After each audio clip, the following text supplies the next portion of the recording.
Hello, one and all. Welcome to the new and improved SoulsBorne Battle to the Death. We're going to pick two random SoulsBorne bosses, and then they will have a baking contest, and whoever makes the best baking products, cookies, muffins, what have you, will be the winner. It is what it is right there. I mean, it's just what it is. I don't know, I can make it more simple than that. Alright.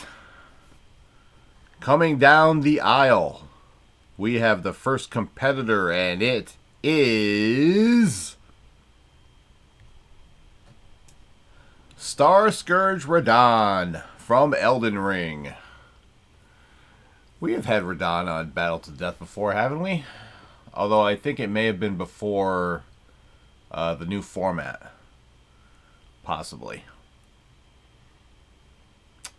I think we did have Radahn on Battle to the Death before. Star Scourge Radahn. This is Star Scourge Radahn and not Promised Consort Radahn from the DLC. Star Scourge Radahn is difficult enough. Definitely a pain in the ass in his own right, I think. Have I beaten him by myself before without the summons? I think I was trying to do that not that long ago. I don't know. I don't remember if I succeeded or not. He's a formidable opponent. I don't think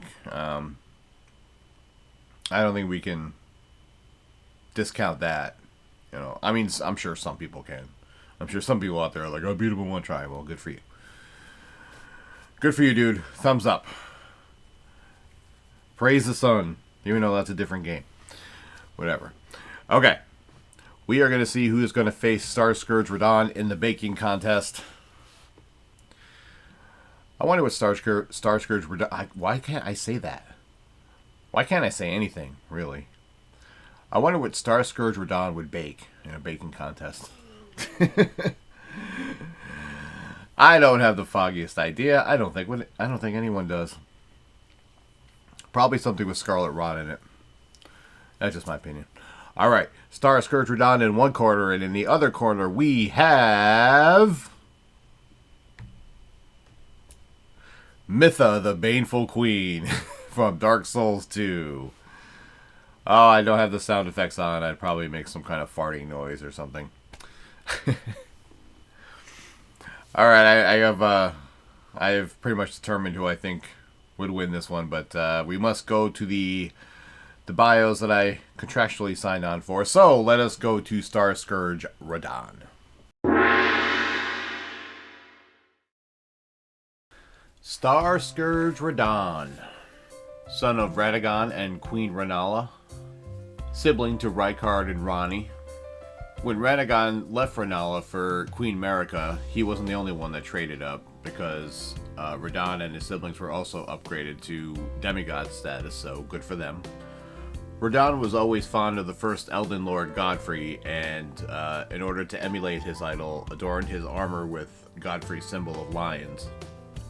Radahn loved his horse Leonard so much that he studied gravitational magic so he could ride this scrawny horse literally until the horse collapsed dead below him.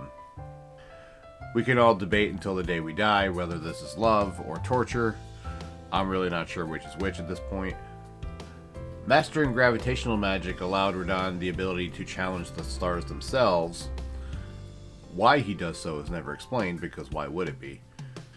This, of course, is how he earns the moniker Star Scourge. And Radahn does indeed conquer the stars and saves Celia in the process. Again, why is never explained. Somewhere along the way, Radahn's half-brother Miquella, should he become an Empyrean god, Miquella that is, wants Radahn to be his promised consort, and promises to uphold some sort of vow if he does so. When Queen Marika woke up on the wrong side of the bed that fateful day and decided to shatter the Elden Ring, the lands between descended into chaos. The demigods go into war against each other. Radahn leads his Red Mane Knights against Godric the Grafted, who hides in Stormvale Castle, as one might expect. And then he ends up locked in battle with Melania, Blade of Mikola, I'm sorry. And the two fight in the Battle of Aeonia.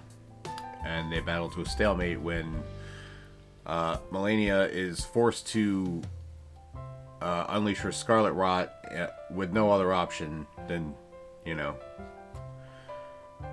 she would have probably died otherwise, I assume. She felt like she had no other option than to do so. So, the battle between them ends in a stalemate, and Melania whispers in Radahn's ear, says here, Mikola awaits thee, O promised consort. Melania's Scarlet Rot ravages Caelid. It eats away at Radahn from the inside, but it fails to kill him. So he wanders as a mindless beast throughout the Wailing Dunes, eating friend and foe alike. Still riding his poor faithful steed, Leonard. And then, yeah. That's basically Radahn's fate. The Radahn Festival is organized by Jaren in his honor every year as a way to honor him, and also as a way to hopefully put him out of his misery, which no one does until you come along, of course. And upon doing so, the stars are unleashed, and some of them crash down to the lands between, and one of them opens the way to Nokron, the Eternal City. So that is it. That is the story of Star Scourge Radahn, at least until Shadow of the Erdtree, where the story continues, I guess. But yeah, Radahn is more than a formidable foe, and I think I just recently beat him by myself for the first time. I'd never really tried before.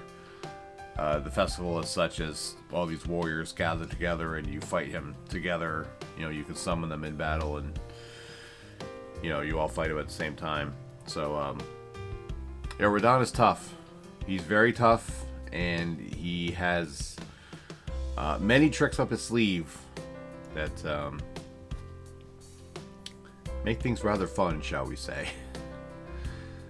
So, yeah, if you find yourself standing across the battlefield from Radahn, you better bring everything you have, because it's going to be a long, long day.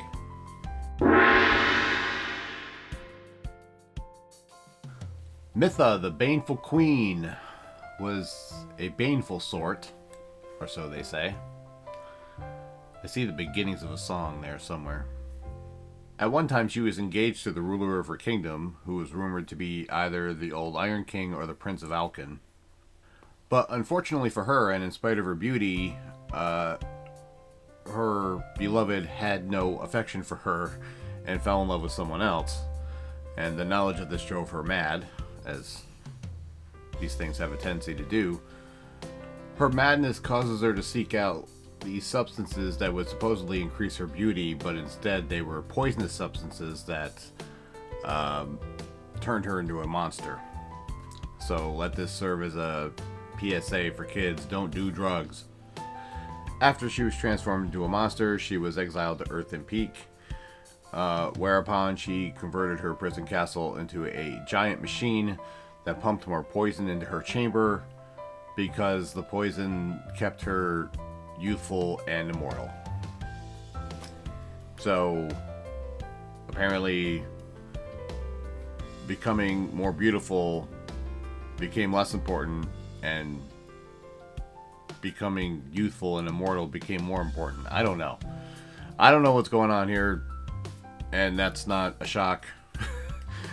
As far as FromSoft stories, usually nobody has any idea what's going on. A man that is believed to have loved her followed her to Earthen Peak, but since this man was not the king, she did not pay any attention to him, and that man is said to have become the covetous demon. So that's how it goes then.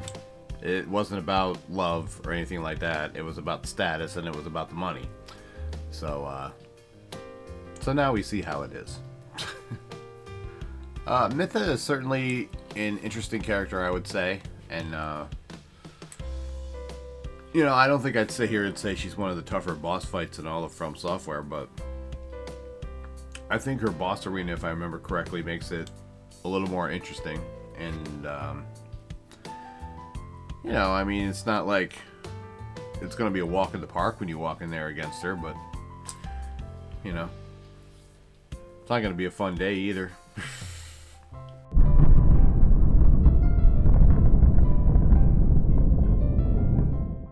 I mean, Mytha is pretty tough, but come on. Let's be honest with ourselves here. If Radahn takes more than 10 seconds to deal with Mytha, then I don't know what we're doing here. I think Radahn deals with Mytha very quickly and doesn't take very long to do it. I don't think I'm going to get too much pushback from you guys on that. I know all you Mytha fans out there, all 2 or 3 of you, are going to fight me on this, but it's okay. You know, I think we can all move on with our lives and everything will be all right, you know. So I think it's pretty plain that that Radahn takes this one, but that is just my opinion. Feel free to leave yours in the comments. And with that, this episode of SoulsBorne Battle to the Death comes to a close. Leave a like, subscribe, notifications, and all that stuff. RobertBlanchardBooks.com if you're interested in the Roar of a Dragon series. The Rise of Dragons podcast if you want to hear more about them. My Linktree, my Instagram, my Twitter are all Bobby's World 2110. The Sekiro No Healing Gourd run is still ongoing. We have finally reached the Divine Realm after I ran into, once again, the Corrupted Monk and had more trouble than I really wanted to in dealing with her, but I finally did. So it's on to the next. So you can check that out if you're interested. And there'll be another episode of that next Monday. I should probably go through the times. Now, as I'm doing the Sekiro No Healing Gourd run, they drop on Mondays at 3 p.m. Eastern Standard Time. And SoulsBorne Battle to the Death drops on Wednesdays at 3 p.m. Eastern Standard Time. So you can come back here next week for another episode of SoulsBorne Battle to the Death. Easy for me to say. And until next time, be well, stay safe, and as always, it's Bobby's World, and you're all just living in it. See y'all for live, y'all. Bye! What's going on, guys? Thank you for checking out the video today, but I got a question for you. Did you know I wrote a book? Did you know I wrote 3 books? Did you know that they're all part of the same series? The Roar of a Dragon, The Treachery of a Weasel, and The Cry of a Raven. ReadersFavorite.com says that its intensity rivals that of the Game of Thrones series. Now, I personally think that's crazy, but it's not for me to judge. It's for you to judge. Go to RobertBlanchardBooks.com and you can check out the books right now. But wait, that's not all. All 3 books got 5-star reviews in ReadersFavorite.com. These books won the silver medal in the Literary Titan Awards. The Cry of a Raven won silver at the Global eBook Awards. So what are you waiting for? Read about Aiden's dream to become a Knight of Delmar. Read about his death and resurrection. Oops, I gave that away, didn't I? And read about his journey back home from 3,000 years in the future to stop the evil that started in Delmar. Go to RobertBlanchardBooks.com. You can read the first 3 chapters of each book there for free. And then, if you're interested, you can buy the books there as well. And if you've already read the books or you just want to hear more about them, you can check out the Rise of Dragons podcast. You can listen to it wherever you listen to your favorite podcast. And in every episode, I cover a character from the book, an event from the book, my journey into writing, and everything in between. Ripley, what do you got to say about all this? Give me a treat or I will end you. You know she's telling you to check out the books. Go to RobertBlanchardBooks.com to check out the books or listen to the Rise of Dragons podcast if you want to hear about them. That's all I got to say, and thank you for watching this video.